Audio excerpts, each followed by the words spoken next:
L'employé de la semaine. Jonathan Duong, employé de la semaine. J'ai envie de dire, c'est presque naturel. Jonathan qui a inventé un nouveau jeu de société pour occuper ses longues soirées d'hiver, le Finkielkraut Checking. Et oui Didier, car comme disaient des proches, froid de novembre, cache ton membre. Et là, il pleut, il fait froid, j'ai donc tendance à rester chez moi et à écouter France Culture. Mal m'en a pris puisque je suis tombé le 3 novembre sur cette émission.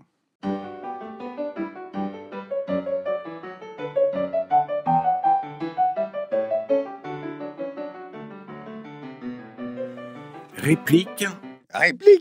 Animé donc comme chaque samedi par Alain Finkielkraut. Ce jour-là, l'émission était consacrée aux sources du malheur français. Et l'introduction de Finkielkraut donne le ton de l'émission puisqu'il reprend à son compte un passage du bouquin de son invité qui comprend une série de contre-vérités assez impressionnantes. On écoute. Comme le rappelle Denis Oliven dans son dernier livre, Le délicieux malheur français, la France figure au rang des pays les mieux lotis de la planète. Niveau de vie par habitant, limitation des inégalités entre les plus riches et les plus pauvres, croissance continue du pouvoir d'achat, y compris des plus modestes, faible nombre des ménages pauvres, etc.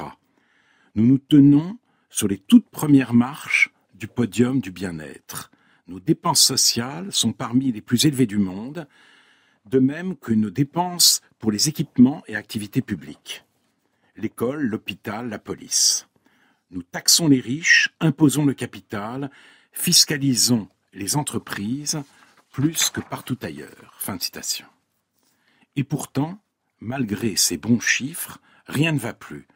Les enfants gâtés, selon les données statistiques, font plus que bouder.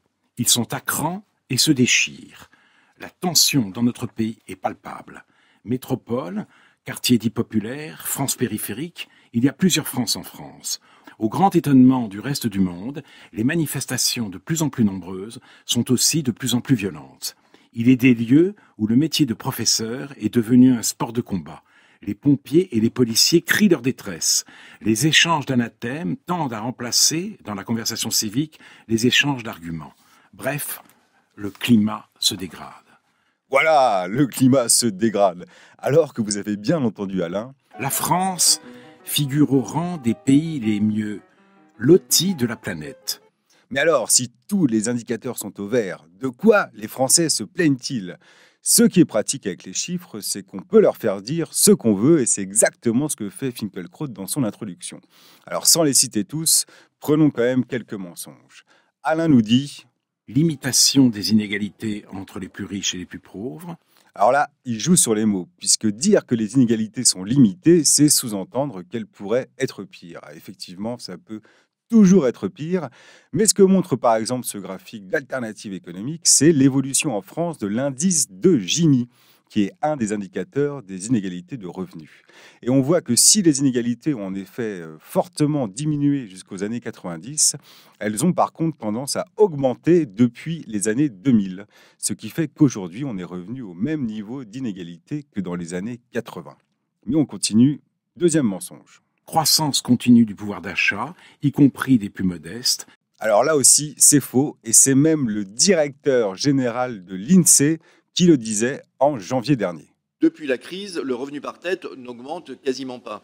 Donc vous voyez que sur les trois courbes, revenu par personne, revenu par ménage, revenu par unité de consommation, on se retrouve en 2017, 10 ans après la crise, à peu près au même niveau qu'avant crise. Donc on parle bien là de pouvoir d'achat. On parle bien là de pouvoir d'achat, on a tenu compte de l'inflation. Et globalement, on est à plus ou moins 2-3% en 2017, selon le concept qu'on prend, par rapport à ce qu'on a connu, ce qu'on avait en 2007. Donc ça, quasiment pas de croissance du revenu pendant 10 ans d'affilée, c'est quelque chose qui n'avait pas été vécu, bien sûr, depuis l'après-guerre. Quasiment pas de croissance du revenu pendant 10 ans d'affilée, c'est quelque chose qui n'avait pas été vécu depuis l'après-guerre. C'est pas moi qui le dis, c'est l'INSEE, mais visiblement sur France Culture, l'INSEE ne connaît pas. Et si on continue d'écouter Alain, on apprend avec stupéfaction que la France connaît un faible nombre des ménages pauvres. Et alors là, tout est une question d'appréciation. qu'est-ce que c'est un faible nombre?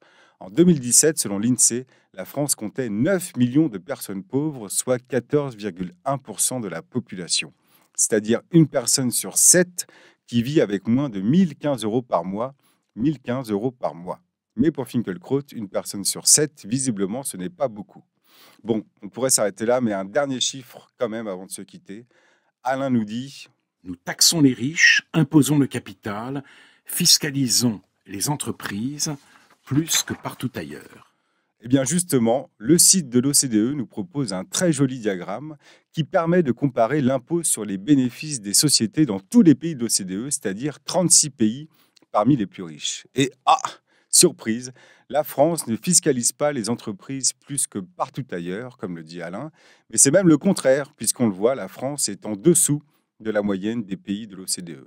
Voilà, j'arrête, j'en peux plus. Après 1 an de gilets jaunes, tout ce que Finky a à nous dire, c'est « mais de quoi se plaignent-ils » Alors moi, j'ai envie de dire à Finkielkraut...